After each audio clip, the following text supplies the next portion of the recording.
Hey, everybody. Thank you for joining us today at a wonderful Tactica video celebrating Tactica our, Praetoris. yeah, we're celebrating our new book. And there's all this cool stuff floating around out in the warp. And one of those cool things is I've heard there's a warp storm a brewing. Yeah. So, Cloudy with a chance of demons. Super excited. My favorite kind of weather. and I've probably gotten more questions asked about this one mechanic than the entire rest of the codex combined. So I wanted to go into Sounds it a about little right. bit. Yeah, and just kind of let's take a purview, take a look in depth, go into each of the rules for the Warp Storm table, exactly how it works, and then some of the advanced strategies or things that we like to either build our lists around or to kind of combo off of. And since this is kind of the new faction mechanic for Demons, it's really important to not only understand how it works, but make the most out of it at every step of your play, whether it's at the table or before you even get to the table, having a plan for how you're going to use your points. Absolutely, Walls. And the great thing about this video is whether you're maybe more beginner to demons, kind of just trying to understand for the first time the factions, or play maybe more competitive level and are really trying to up your game, I think this video is really going to have something for everyone, including a beer for me to start this off. Walls, I'm super excited here. So cheers to you. Cheers to all of our demonic friends out there. Let's talk about the Warp Storm table and all the possibilities. Let's jump into it. So pulling this up here, this is a table I put together. It's just about the probability of gaining Warp Storm points. So actually, Wallace, let's just quickly step back for a second. So for anyone that's kind of new to Demons or doesn't have the Codex yet, can you describe how the Warp Storm system works from a kind of a high-level picture? Yeah, so the basics of it is your entire faction, with the exception of Agents of Chaos, have to be Legion Demonica, which is our new faction keyword. If they are, then you get access to the Warp Storm. And how the Warp Storm works is at the start of a game turn. So it's not at the start of your turn. It's at the start of a battle round. So if your opponent goes first, you would roll it at the start of their turn. Yeah. If you go first, you roll at the start of your turn. You're going to roll 8 dice. And for every 4+ on those dice, you gain 1 Warp Storm point. So the probabilities on there obviously is statistically you're going to get about 4 Warp Storm points every time that you roll. But statistics can definitely be swingy. So the average on that roll doesn't really adjust for like what variances are, how it'll actually look in game. There's going to be a lot of times when you're not rolling 4, you're rolling 5, 6, or 1. Yeah. So I wanted to go over the probability that you generate those points, and that's what this chart does here.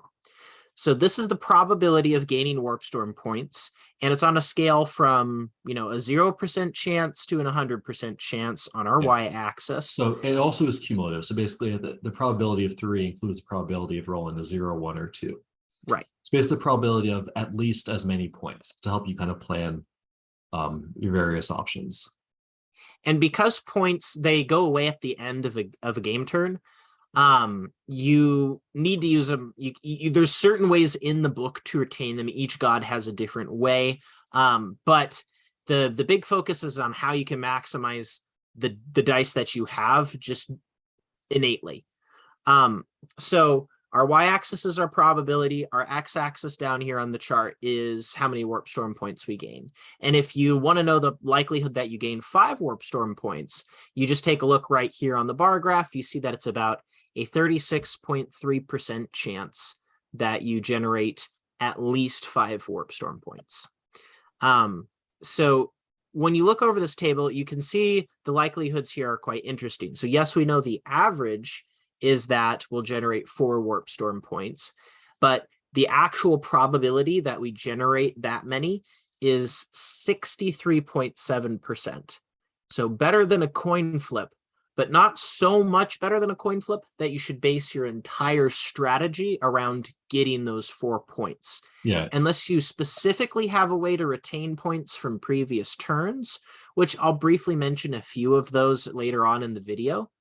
Well, here's what's interesting. This was something that threw a lot of people off, just a little math tangent. It's a little unintuitive because people think you have a 50% chance of getting 4 out of 8, which does intuitively make sense. But because there's an equal number of probabilities above and below the 4, it actually is, as you said, in the low 60s, which is actually not a bad chance. It's better than a lot of people assume at first intuitively. You're very likely going to have four about 2/3 of the time is how you can say it. Yeah. And in my opinion, I don't like to base any of my game plans around anything that's less than 3/4 of a chance likely. So unless something's 75% chance likely to occur, I don't like to base my whole game plan around that particular thing. So because of that, Absolutely. while I am cognizant that I am likely to get 4 points each turn, I know that not every turn I will, and I don't want it to be crippling for me if I don't, or have a big plan put together around having 4 points, unless I have other ways to guarantee it. And again, there are ways in the book, each god has at least one, that will allow you to retain points between turn, but it's never more than 2. So if you have something you really, really need to do, there's ways to do it. It's just going to cause you to have to do a little bit of work and sometimes do that work in your list building. So I know it feels like we always roll a 1 on our warp storm tables. It's definitely you're gonna remember all the times that you do. But I mean, you're very likely, it's a 96.5% chance to get at least 2 when you're rolling for it. The significance is too is that there is no one warp storm point power. They're all 2 or more. So unfortunately, if you do roll a 1, unless you have a method to retain 0 to 2 points, rolling a 1 is unfortunately the same as rolling a 0. So my first, I guess, pro gamer move would be roll well on your warp storm. That's one of the keys to success to getting the most out of this table. But yeah, as well as said, spot on. You're almost always going to have, except for very rare situations, you're almost always going to have 3 or at least 2, very often 4, and a decent chance against some of the higher numbers. So while it gets a bit unreliable compared to some faction mechanics, it's not as unreliable as it may first appear. Right. And I mean, if you play 100 games, in about 3 of them, you are going to have, 100 turns, in about 3 of them, you're going to have a turn where the warp storm kind of poops the bed and doesn't do exactly what you want. But that'll happen. Just don't base your entire game plan around something having to happen. That's my first point I want to get across. And keep in mind, 3 warp storm points is by far, I think, the outcome you should expect, because it's at about 85.5% of the time. Building something around, or building your entire list around, like a 3 warp storm ability with no other support is exactly where you want to be in terms of statistics. And what's also very interesting, one addendum to that is that if you're building around a warp storm 2, or excuse me, a 3 or 4 ability, if you have a reliable method to retain 2, which again, we'll go into later, some factions do have reliable abilities to retain 2 warp storm points, it makes that 3 or 4 really consistent on a key go turn. Yes. So next up, let's take a look here at the actual warp storm abilities themselves. So these are really important because this is how we spend our points. All of the abilities on the list are activated during a specific phase at the start of that phase, and each ability tells you when that's active. If you have a copy of the codex with you, I recommend opening it up once we start getting into this section. Before we do, look at this beautiful book. So excited to have it. I carry this around with me everywhere. I go to work with it. I'm on the bus with it. May even sleep with it underneath my pillow. No comment there. I'm really excited about getting my copy. I'm still waiting on it in the mail. So yeah, I'm working on my digital one. Time moves weirdly in the work. That's the one thing I'll warn everyone. So each of the abilities on the next section here, I have already made kind of an analysis about kind of where I would place that. And there's 3 general categories, all of them go into. I'd like to first mention that none of these categories are like an always take category. There is no single warp storm effect that you can get that is just, I need to do that every time. I can't even look at the other ones, which is nice because some factions do have certain ones that you're just always going to do that, right? Oh yeah. So we do have a lot of diversity in how those points will be spent throughout the game. The 3 general criteria, or 3 categories that they fall into. The first one is a build around. So any build around effects are warp storm abilities that are very good when you've designed your list to use those warp storm abilities well, and otherwise they're pretty situational, or you're just not going to use them too often. It'll be pretty rare. Yeah.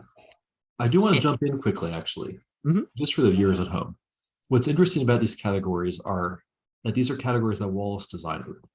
And while we're both accomplished cast players, we don't always agree. So I think there's going to be points where you'll see one Walsh rates one as situational, which I think is a build around, or vice versa, or situation where I think it's rare, Walls thinks it's a very good ability. So I think you're definitely getting a few different perspectives. Again, these are Walsh's rankings, but I'll provide plenty of commentary. And I promise you one thing, we won't agree on every single one. And that's part of what makes this game so much fun. Yeah. And I mean, I don't think I have any too spicy takes in here for the most part. A lot of these I've got some spicy takes for you, buddy. If you want spice, I'll bring the spice. Don't you worry. A lot of these are just about where you'd expect them. Sure. Anything that I've rated as situational, that's the green text there. Those are Warp Storm abilities that really a lot of the time are competing with one another. For specific situations, and when multiple of those situations present themselves in the game, you have to kind of make a determination based on the state of the game which one is the best. So situational ones, they come up throughout the game, they come up somewhat frequently throughout the game. You have to find out which one of those effects is going to be best for your game plan. If you're winning, which one of those makes that win more consistent? If you're behind, which one might help swing the game back in your favor? So this is where a lot of the interest comes in, is when you're having to make that final decision on which of the two, or more, because sometimes you have a ton of points and sometimes you don't have any. And then the last section, these are our rare abilities. That's the red text there. That doesn't mean they're bad. Oh, no, it just means, it just means that they're Warp Storm abilities that are incredibly niche, or they're outclassed in some way by another more utilitarian option. A lot of the time, rare abilities will be cheaper versions of other abilities, essentially, or they will only call out very specific situations that may come up in 1 in 10 games, kind of. Yeah. So they're not bad, but they're something that you definitely don't have to remember to play the faction to a decent quality standard. Yeah. Yeah, I will say, but there's none of these rare ones I think you can ever, as long as your army has access to them, you should at least be aware of them. I can't think of any where I would never use them. And that's what makes it such an interesting ability. There's even a few, and I'll mention it when we get to those sections, but there's even a few that are rare that by having them on your table, you can alert your opponent that you have them. And while you probably will never use them, they're going to have to play the game a little bit differently to play around those abilities, which is always a great way to play the game. You want to control what your opponent does as much as possible. So on our next section here, these are the generic Warp Storm effects. Well, before we jump into the generic Warp Storm effects, one quick last point I want to make sure is really clear to the listeners. Some of these Warp Storms are cheap enough that you would have the ability to use these multiple times in one battle round, especially the 2 and 3 Warp Storm ones. Sure. You are able to use Warp Storms multiple times per game. This is something really important to keep in mind. For example, like Dark Invigoration, if you have 5 every round, you can use it every round. But you can never use a Warp Storm twice in the same battle round. And that does really affect how some of these will be used. So keep those restrictions in mind when you're kind of viewing these in an in-game aspect. Right. You can't stack multiple of the same named ability in the same turn. Yeah, that's definitely important. So these are the generic effects. If you're following along in your book, these are going to be the ones that are in black text. And all of these are going to be ones that you have access to without any work. If you are running a Legion Demonica detachment, you have access to these as long as you don't have any other factions running around in your list that aren't agents of chaos. So the very first one, I think this is very much a definition for what I consider a build around. It's the Dark Invigoration ability. So Dark Invigoration is 5 Warp Storm points, and you activate it in a morale phase. It heals your units D3 wounds, or it returns D3 1 wound units.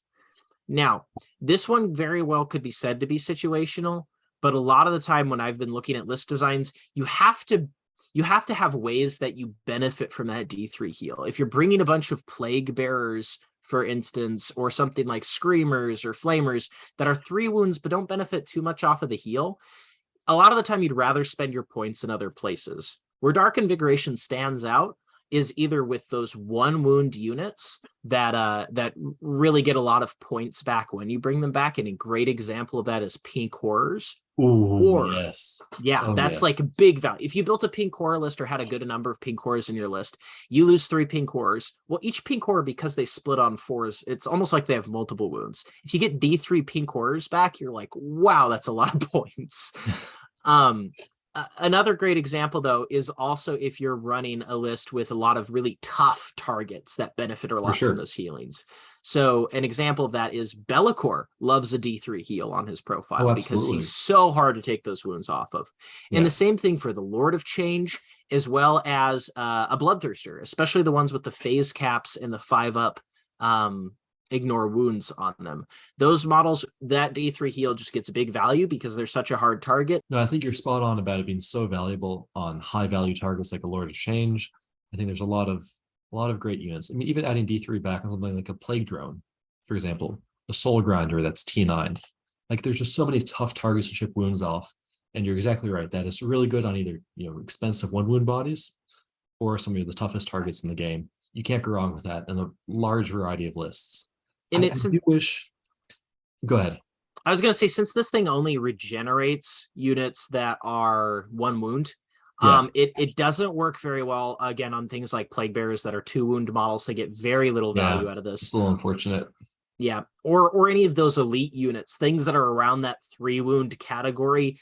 Yeah. Putting a couple wounds back on them isn't irrelevant, but is it 5 warp storm Yeah. points of relevance? You're Not either going usually. big here or you're going small. Now, the Yeah. one thing I do want to note that's so powerful about this is one of the best abilities in the game, anytime it comes up, is out of phase movement. Basically, anytime you can move outside of the movement phase, or even the fight phase or charge phase, for example.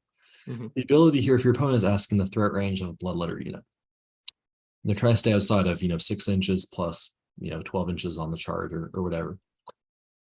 Keep in mind that if there's say 7 bloodletters left in the squad, they've killed 3 with random shooting or random artillery or whatever. You do have the ability to chain them back.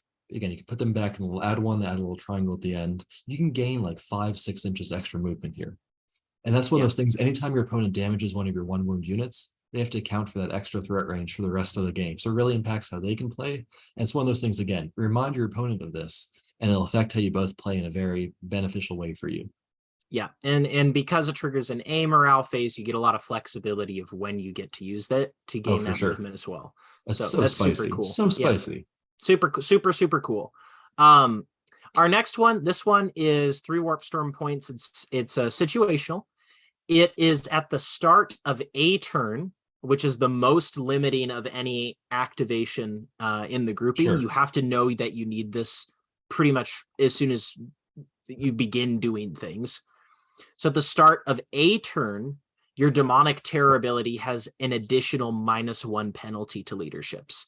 That's not irrelevant. That's going to bring your faction Oh, penalty no. to leadership ability to -2, which is super relevant for a lot of reasons.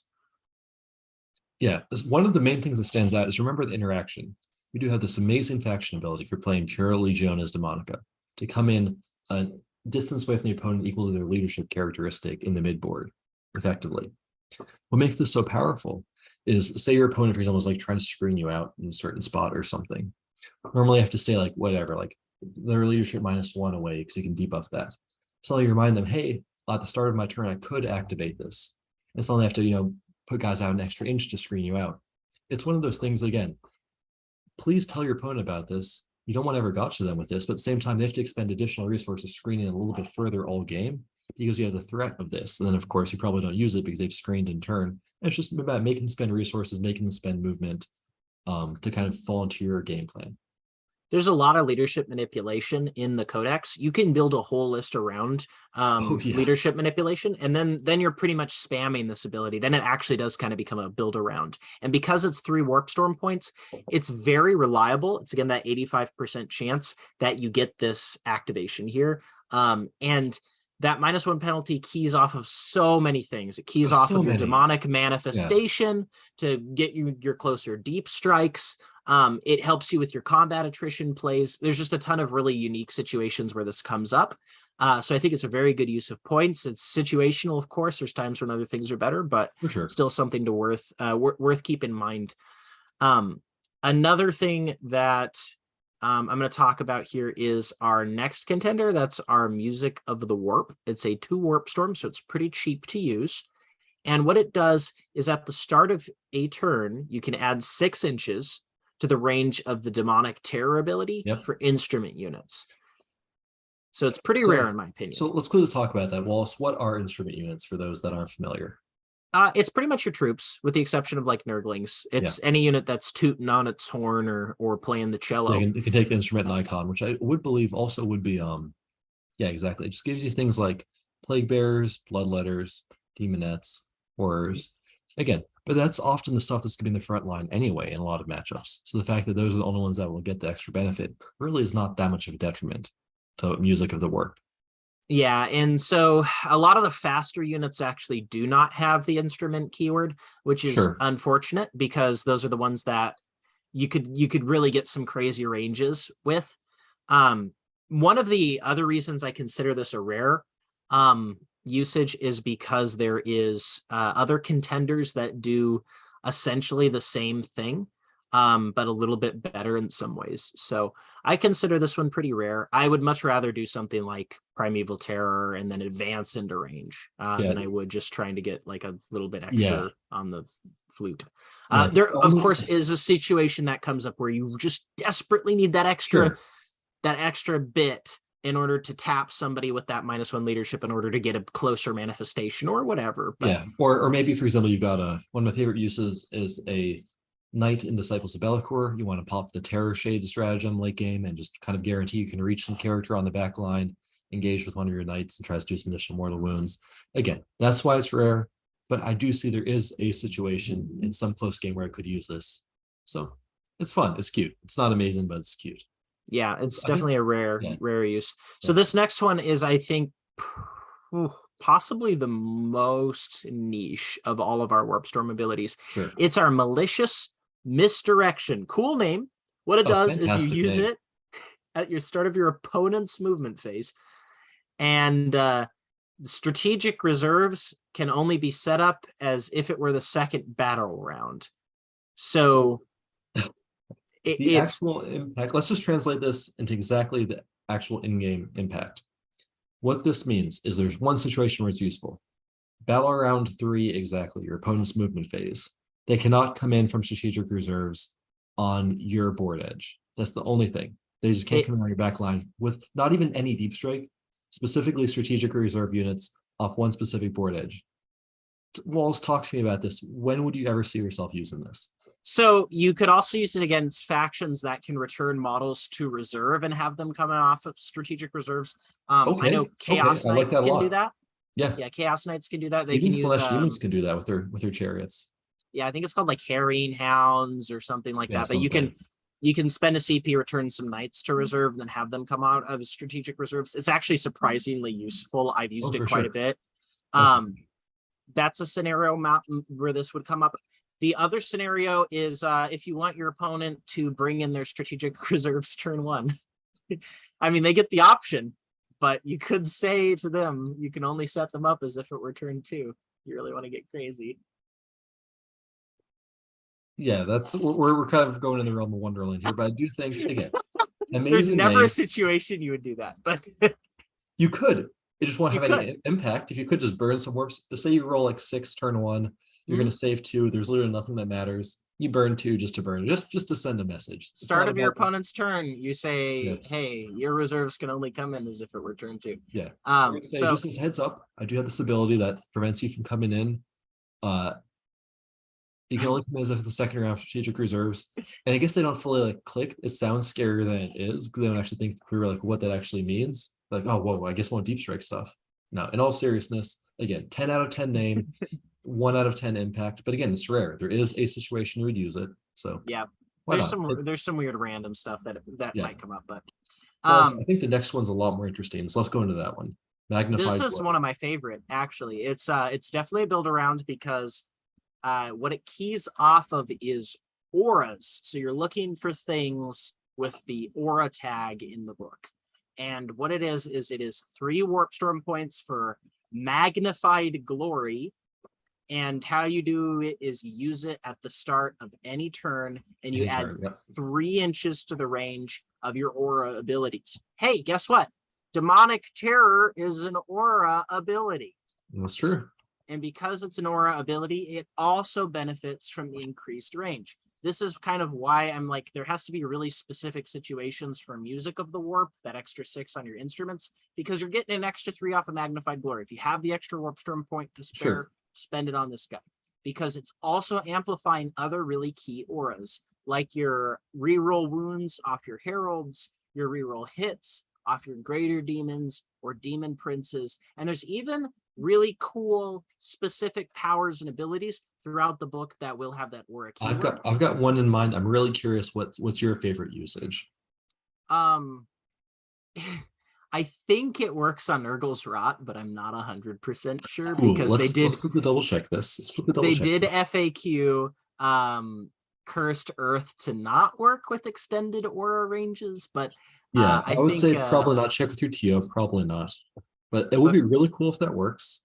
I think rules as written, Magnified Glory does technically affect Nurgle's Rot, but again, I would say it's probably don't play it that way. This seems unlikely, and you don't want to make opponents feel bad for sure. But there's one amazing aura ability. Oh yeah, Scarbrand. Which one is that? Scarbrand, the big angry man himself. And what is really important, he has the 6-inch aura that makes it very difficult to fall back. You have to roll 3d6 greater. They have to roll 3d6 over their leadership. Okay, so it's very tough. But what's interesting here, you roll over their leadership, but they're probably going to debuff it by 1 or 2, depending if you have Be'lakor. There's so many leadership debuff effects. So it's generally pretty reliable. But it goes from 6 inches up to 9 inches. What that means is it's very easy if you set up a play where Scarbrand maybe charges something, consolidates, and then selects another unit that was maybe 9 inches away instead of 6 inches. Something prevents that unit from falling back to keep another unit safe. It's one of those things where there's going to be absolutely game-winning situations here with Magnified Glory off Scarbrand's auras, and I honestly can't wait to try it.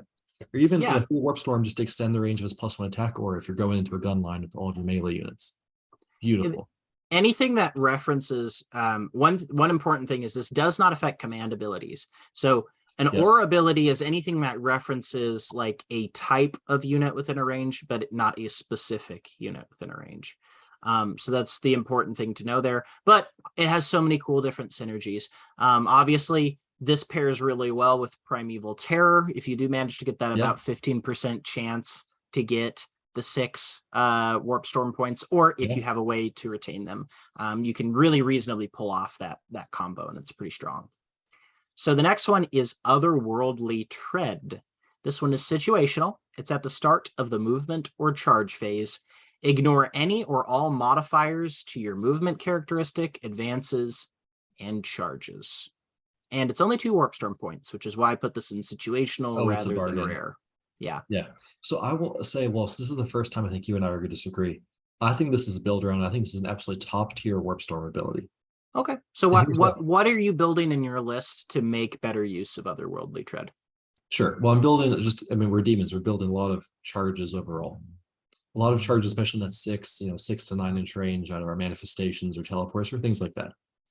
And I do think in practice, there's a lot of armies that have charge debuffs off the top of my head. Basically, every Death Guard list you see, every Custodes list you see, every Tau list you see. Not to talk about a lot of boards, maybe not GW opens, but a lot of WTC style terrain or a lot of maybe player place terrain will often have some difficult ground. And if they're smart, they're going to cover an objective you're going to want to charge. Or place in the midfield, so you have to go through it in between terrain pieces. And basically just being able to say, hey, we're just not going to take a -2 penalty, I think is absolutely massive. I think especially again, your hardest matchups to charge are often Tau specifically. And to be able to say, hey, you're a little photon -2 to charge stuff, we're just going to go directly into you the way Corrin intended. I think that's really valuable, and just having that threat makes their tools a lot less valuable. So I love it. I think that -2 to charge is so huge in certain matchups. If you're a Corrin player and you're playing against a Custodes player, you are probably using this every turn that you can. Because you need to get your stuff in there, reliably. So you're going to use like your Blood Banner for that extra dice on your charge, and you're going to ignore that penalty, that D6 penalty they're going to put on your charge roll. So Otherworldly Tread, very good ability. Definitely worth the 2 points when it comes up, and it will come up. Sure. That's come up almost every single game for me. So I Yeah. guess, yeah, it depends on the definition, but I think it's really one of the top tier ones. But it sounds like you still think it's really good, just you haven't used it as often. Well, it's a situational doesn't mean it's less than build around. Just pretty much my idea for the categories is That's build around fair. means I'm including very specific units to make Sure. better use of this, whereas other or situational ones are ones that just come up during the game, and a lot of Okay, times they compete with that one makes another. complete sense. Yeah, I guess Yeah. yeah, you can't really include specific units other than simply just building melee units, which again, spoiler alert, we're demons, and outside of one particularly changey god, I think you're probably going to be getting Yeah, melee yeah. pretty often if things are going well. Zeech definitely is not using otherworldly tread like the other ones, but that's fine because there's other really cool warp storm abilities that Zeech loves. Sure. So Including the next next, one. So let's go ahead into one of the most yes, universal. Every god loves this one. Wallace, talk to me about Descending Shadow.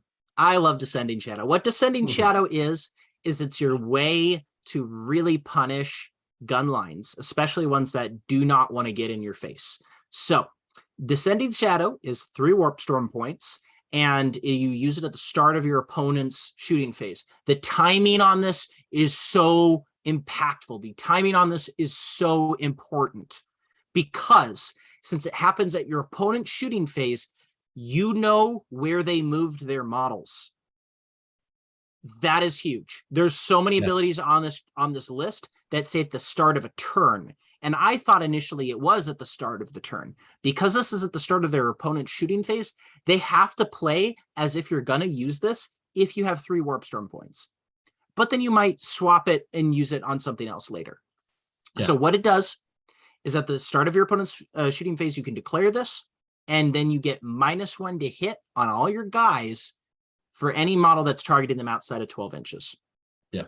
And no core restriction. It's not like the Nurgle tree, for example. Just any unit you have in your army, including Valor Core, including Soul Grinders, including the little things, whatever you want. The And Great just Unclean one might be the size of a building, but he's a shadowy building. So he they is. are There's a lot of -1 to little hit. flies buzzing around. And one Mhm. great thing to note, by the way, this is measured per attack, not per unit. So say they have a big blob of 20 warriors or whatever. If they can't just have one guy in to avoid the penalty, if they have one guy within 12, but the other 19 warriors are outside of 12, those 19 are going to take -1 to hit, even though there's one guy within. Really well written, really great ability. And as you say, the only reason it's situational is because it's not used, you know, build for it per se, but you're going to use this almost every single game in matchups where it matters. It especially Probably, matters yeah, turns several times one a and game. yeah, Yeah, yeah. exactly. It especially matters turn one because turn one, obviously, you're both in your own deployment for Yeah, the most part. So you're going to be 12 inches away. As the game goes on, you start mixing things up. You're getting into melee. You don't use this nearly as much, but it's sure. nice to have. And it definitely is one of the strongest buffs for the faction. Critically as well, only 3 Warp Storm points. So you The are bargain. reliably getting this. You're getting it at 85% of the time. Those percentages matter so much. This is something that you can count on. So I think that's an important way to look at it. Yeah. So going from one of the spiciest in the book to one of the softer ones. Yeah, This this is a friendly one. Use this for casual games. You don't want to hurt your opponent's feelings. it may come up in a game, but the math on it, once you kind of get into the numbers, is not as exciting as I was hoping. So it's called Insidious Whispers. It's pretty rare, and it's a 2 Warp Storm point ability. What Insidious Whispers does is you use it at the start of your opponent's psychic phase, and psychers within 12 inches of your demons are going to perils on any dice roll that includes a double. So if they roll 2 dice at a power, if they roll 3 dice at a power and get to keep all 3 of them, some do. Yeah. If they're rolling a double result on that dice, they suffer perils. Okay. Why this is very rare is because you kind of need to hit about 6 targets or 6 casts for this to get its value back. And what I mean by that is the chance of the perils, if they're within 12 inches, so they have to be really close to your models, and because it's happening in their psychic phase, they get to move before they do this. Like if they're really scared Yeah. of it, they can just not put all their psychers within 12 inches. Well, there's only a 16.7% chance per cast that a Yeah. unit will actually suffer perils. And actually, I want to make a note here. It's actually much worse than that 16.7% appears. Because you're Yeah. correct. That's exactly the math. It's 1/6 of the time. but just already inbuilt into the rules, there are already perils on double one or double six. So literally only changes for double two, double three, double four, double five. You're not, True. again, it's not 1/6 of the time. It's really just upgrading already only 2/3 of that. So it's really only about 10% of the time it'll affect it. So actually, like, agreed. Like, unless there's some situation where there's like they're all their psychers clustered up in one spot. Yeah, this is gonna be a complete miss for me. It's a Like huge miss. And 99.999% of the time. and the thing is, there is two god specific abilities we'll talk about later that essentially do a much better version of this, where you roll a dice and on a 6 you do mortal wounds to any enemy unit within a range.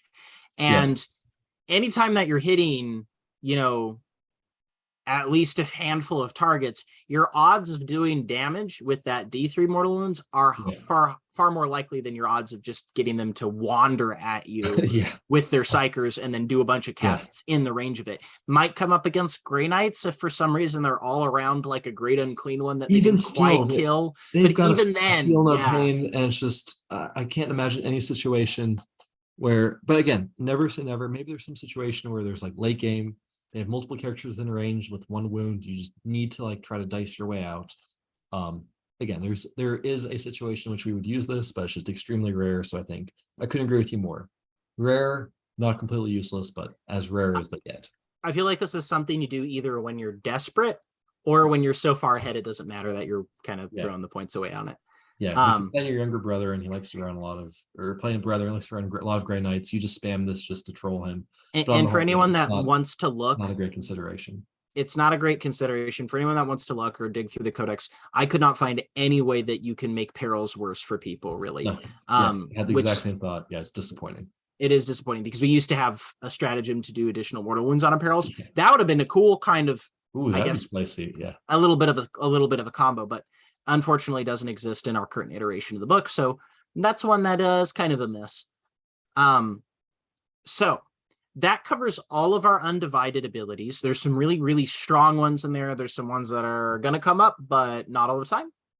But what I love is that I feel like the, I guess, best abilities are going to go into the faction section. Descending Shadow is crazy good. Ignoring Modifiers is crazy good. These are all strong, and obviously they'll still come up in a game. But the ones that I love, the ones that are going to be faction defining, are baked into the god-specific Warp Storm effects. And unfortunately, Nurglings got into the system and entirely corrupted that video, so we had to do a lot of re-editing for it. Fortunately, it should be out tomorrow. Thank you for joining us today.